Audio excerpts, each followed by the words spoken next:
Hello and thanks for tuning into the show that goes around the continent to bring you stories near and far. I'm Chamberlain Osoa, Channels Television here in Lagos. I'm joined by Vincent Makori from Voice of America in Washington. Thanks, I'm Vincent Makori at the Voice of America. Happy to be with you again for another edition of Africa 54. Let's start off with the latest from Nigeria. Chamberlain Osoa in Lagos brings you that story. The pathogen Helicobacter pylori has been identified as the cause of peptic ulcer and other gastric disorders. This is according to a group of medical scientists under the umbrella of African Helicobacter and Microbiota Initiative. The aim of the group is for Africans to solve Africa's health challenges. Channel TV correspondent Timothy Crown-Adiribigbe reports. Stomach ulcers are thought by many to be caused by irregular eating habits, but scientists have implicated a bacterium, Helicobacter pylori, in this painful condition, as well as several other gastric disorders. It may not be as popular as COVID-19, Ebola, malaria in this part of the world. That's in spite of its presence in over 50% in human population globally, with varying levels of severity. Some research has been conducted on this disease in Europe, but now some African medical experts are studying it independently due to the African peculiarities. They come together from across the continent under the group African Helicobacter and Microbiota Study Initiative. Helicobacter pylori is a gram-negative bacterium that infects and colonizes the human gut. The pathogen has been implicated in an array of gastric disorders, including peptic ulcer diseases, gastritis, gastric mucosa-associated lymphoid tissue lymphoma, and gastric adenocarcinoma.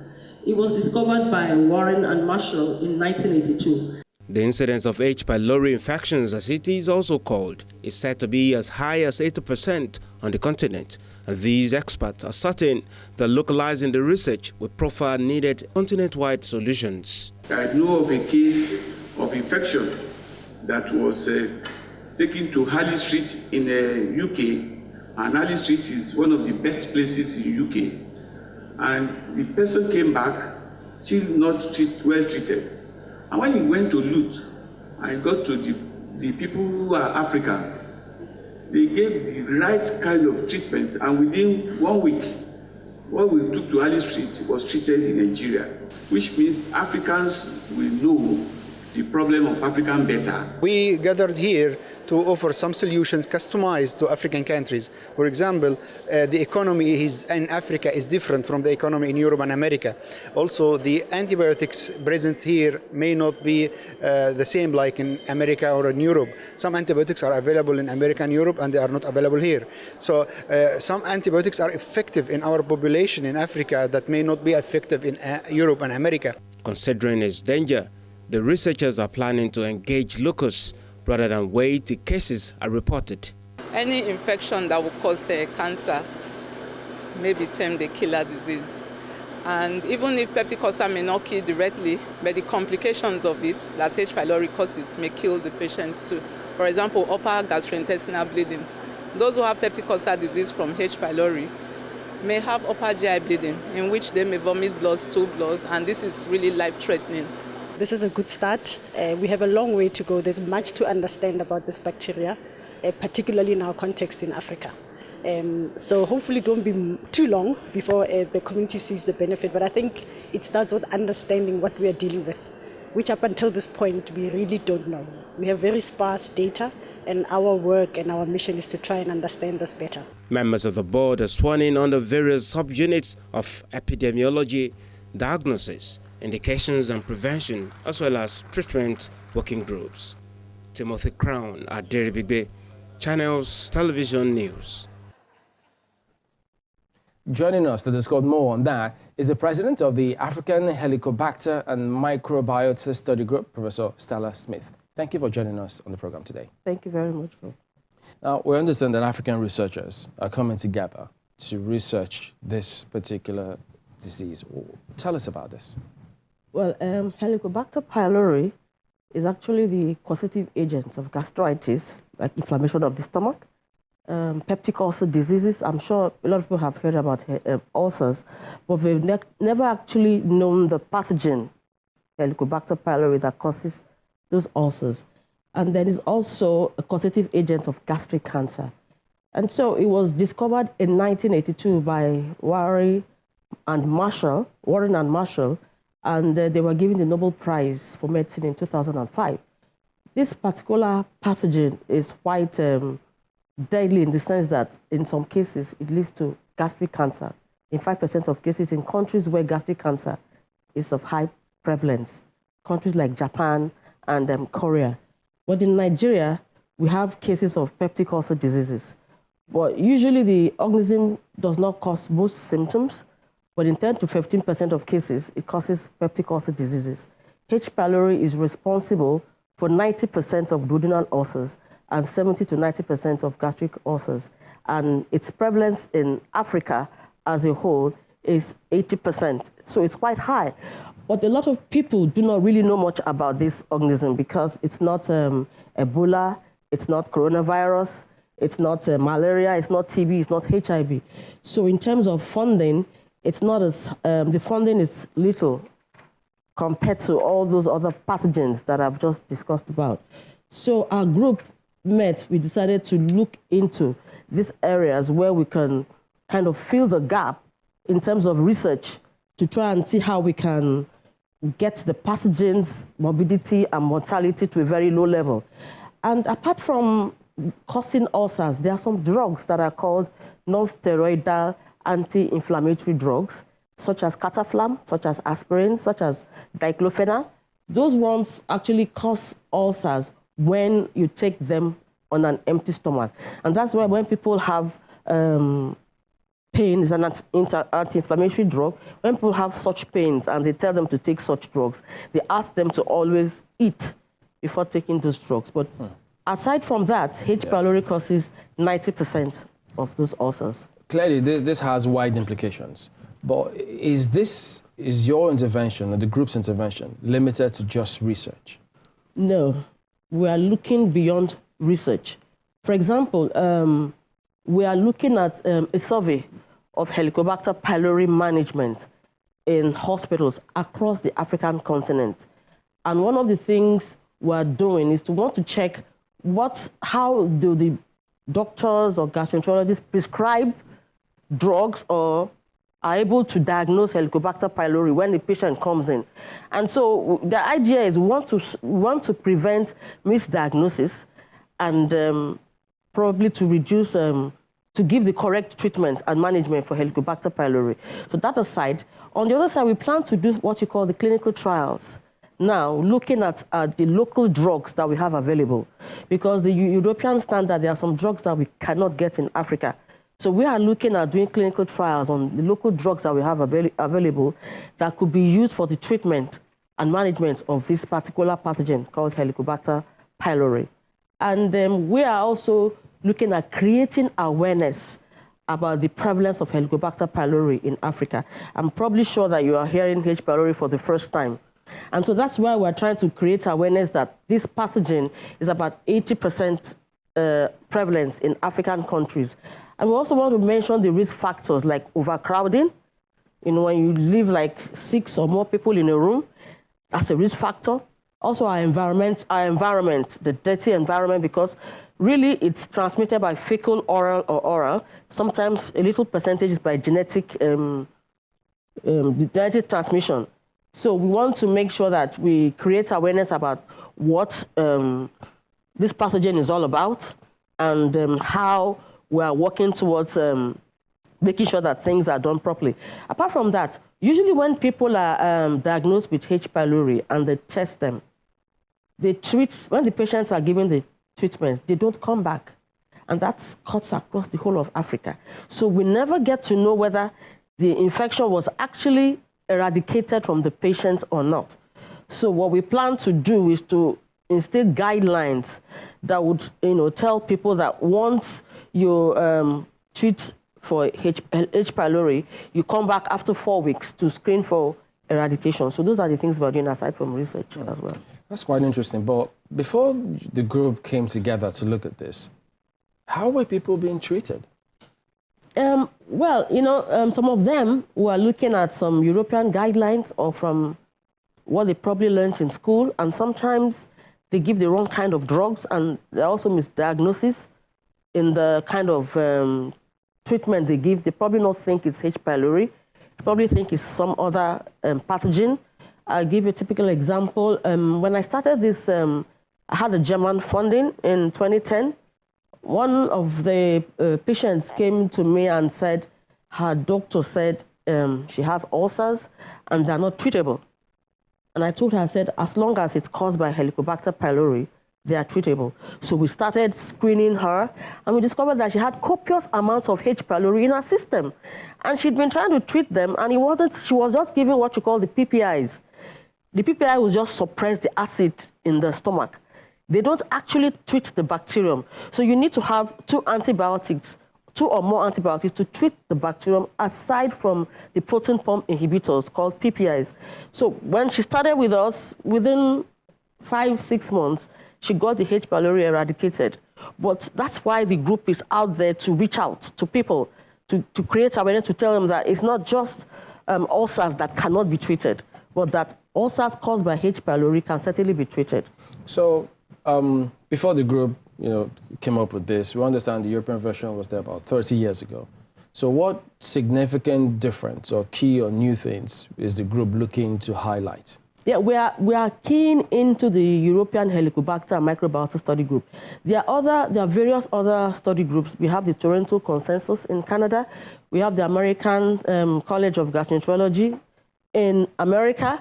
And we have others in Japan as well. Like the Kyoto Conference of 2015, they specifically said that Helicobacter pylori is an infectious pathogen. So it's no more like saying it is not an infectious pathogen, because it actually causes gastritis. And to confirm that was done by Barry Marshall several years ago. He drank 1 billion blood cultures of H. pylori and developed gastritis in 7 days. So it's actually an infectious organism that must be tested and treated for.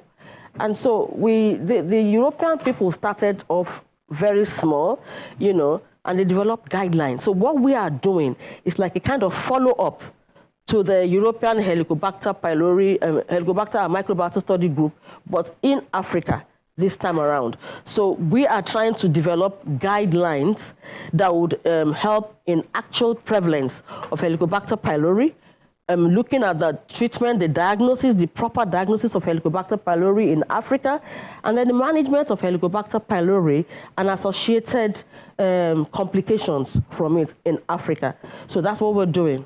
Well, we certainly do wish you all the best, because this is a very important item, very important research that needs to be done. Thank you for coming on Africa 54. Thank you very much for inviting me. It is time now for a short break, and as we do, we remind you to visit our website, channelstv.com, for news and programming around the clock. You can also find us at youtube.com/channelsweb. Welcome back to Africa 54. I'm Vincent McCory in Washington. The United Nations Children's Fund says the record drought in Ethiopia has led to a dramatic increase in desperate parents marrying off their children, with reported child marriages more than doubling so far this year. Aid groups are trying to get much-needed water and other help to drought-hit families to try to curb that trend and protect girls. Linda Giftash reports from Gode, Ethiopia. Unable to feed themselves or their families, people in Ethiopia's Somali region are fleeing to displacement camps in search of aid. They're also using any means to better themselves economically. Nasteho Bahar Abdi married at 14, but she had to remarry this year because her first husband failed to support her and 2 daughters. What can I do? I have no skills to work. I did not learn. My children are suffering.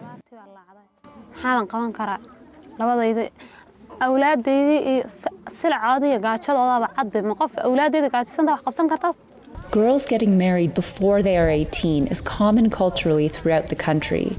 The United Nations Children's Fund says 40% of Ethiopian women were married under 18.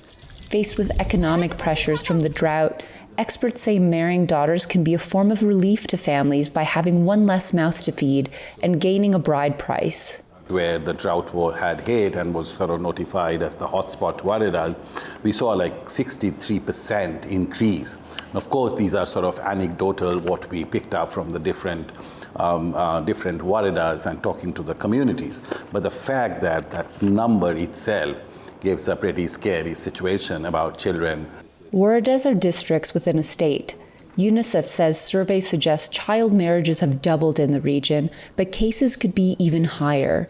Families don't openly discuss the issue, and marriages aren't formally registered because legally the minimum age for marriage in Ethiopia is 18. Advocates say raising awareness about the risks to girls may help discourage the practice. We are seeing where young mothers, where the malnutrition levels are very high, and the children that they are giving birth to are also sort of suffering from acute malnutrition. Keeping children in the classroom may also help protect girls from early marriage and pregnancy. Education is the key to combat, the early child marriage. It keeps them busy at schools. We tell parents that investing in child is something that that can help them to have a good returns than having these short times economic benefits from marriage transactions. Abdi learned to raise livestock rather than going to school. Those skills have limited her and others like her amid the drought. But she says she wants a different future for her daughters. I am planning for my children to teach them, take them to school when they reach school age. If Allah gives me wealth, I will teach them. Abdi says she also encourages other girls in the community to go to school rather than wed. It's the message child rights activist hope catches on. Linda Giftash for VOA News, Godea, Ethiopia. A hotel in Egypt's resort town of Sharm el-Sheikh sets the pace in the provision of clean energy with its resort to the use of a solar-powered plant. The management says it believes this will help protect the environment, and this step is as the city prepares to host the world at the COP27 in November this year. A Red Sea hotel in Egypt's resort city of Sharm el-Sheikh initiated a solar-powered electricity generating panel in a bid to turn to clean energy as the city prepares to host the upcoming COP27 summit in November.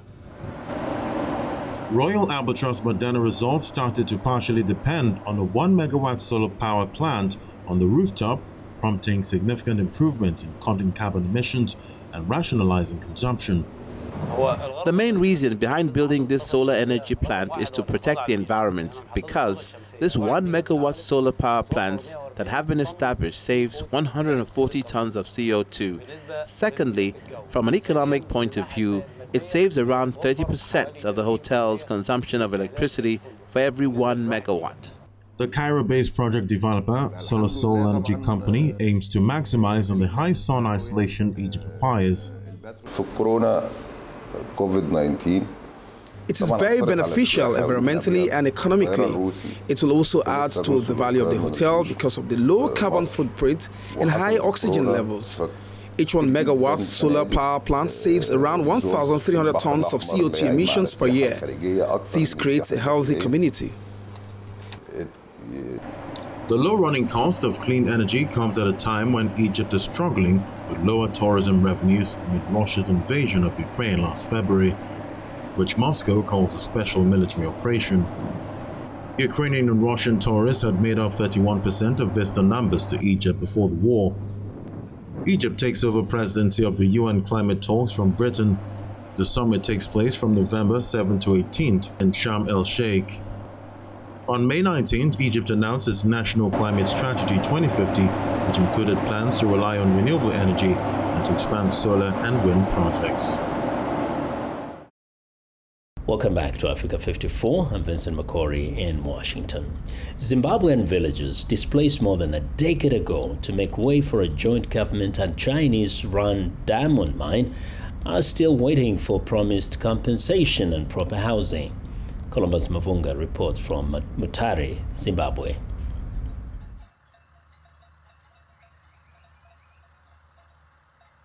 About 1,200 families were displaced to make way for diamond mining in Zimbabwe. The diamond companies built houses for them, which from a distance look decent. Among the displaced is 81-year-old Nixon Zihu, who invites outsiders to take a closer look before believing that.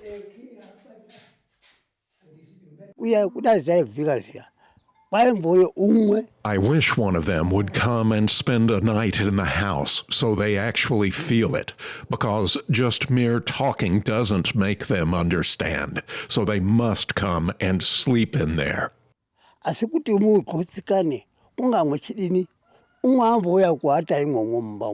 Chinese mining company Anjin Investment Private Limited has the most lucrative diamond claim in Marange area, about 400 kilometers east of Harare, as well as Marange Resources Diamond Mining Company. Anjini company officials say they are aware of the displaced villagers' concerns. Our sister company, Zimbabwe Consolidated Diamond Company, they've pledged and they've vowed to resuscitate and refurbish those houses. Zimbabwe Consolidated Diamond Company is a government-owned company which later took most diamond operations. Besides housing, the displaced villagers complain about a lack of clean drinking water and having just 1 hectare for subsistence farming compared to vast sections of land they left in Marange. The Zimbabwean government has answered the allegations, inviting observers to see what officials say has been progress in alleviating concerns. There are huge interventions which have taken place around that area, and I think it will also probably will be, an idea that is sometime soon we have a visit which you can all come and see for yourself some of the good work which is happening. So the long and short of it, there's good work which is happening. There were interruptions due to COVID which affected production and also affected the revenues of the company.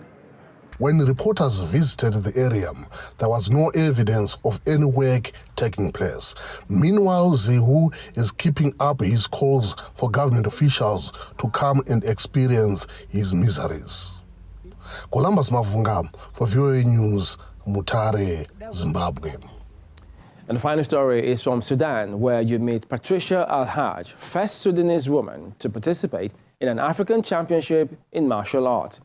After winning bronze, she's preparing for the 2024 Olympics in Paris, hoping to be Sudan's first wrestler to make it to the Olympics, despite some suggesting it's a sport for men. Patricia Al-Haj grew up watching her grandfather wrestle in Sudan's Nuba Mountains, where since centuries wrestling is practiced by local communities.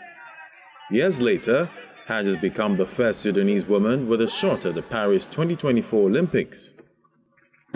Wrestling represents an important element in the cultural identity of the Sudanese living in Nuba Mountains, where young people exhibit their strength during the harvest season. Friends used to wonder and ask her why she chose wrestling. Some people tell me wrestling is difficult, and why did you choose this field? It entails violence. I tell them wrestling is not difficult. You may say it as difficult, but it's not beating each other. It has rules and practices. Even when my friends ask me why I chose wrestling, I told them because I inherited the practice from my grandfather. They tell me it's difficult, but I say it's not difficult at all. It's easy. After winning a bronze medal in an African championship, she's now training ahead of the Paris 2024 Olympics. Sudan is struggling with a political deadlock and an unprecedented economic crisis as a result of a coup carried out by the country's military rulers last year. Amid the political conflict and uncertainty, Haj's coach Mustafa Hamad Ali says there's little support offered to ambitious athletes like her. She chose wrestling. Many people will say that wrestling is for men, not for women. But wrestling is not only for men. Wrestling is an Olympic sport that can be for men, women, and everyone. The president of the Sudanese Wrestling Federation, Allah Gabu Sulaiman Kabo, had been given a grant for a global development initiative. She has a grant from the Olympic Solidarity to participate in a very long training of 2 years in Nigeria with world champions or the Nigerian champions, and this will help her in the Paris Olympics 2024. Al-Hajj believes the sport is not gender biased, encouraging women to take up the sports. Well, and that's our show for today. You can find all the continent's top news and world news online at voaafrica.com. Check it out. I'm Vincent McCory in Washington. Channels Television has our last one from Lagos. We look forward to bringing you another show next week. Remember, channelstv.com is your source for news and other programming. I'm Chamberlain Uso. Thank you for watching. Goodbye.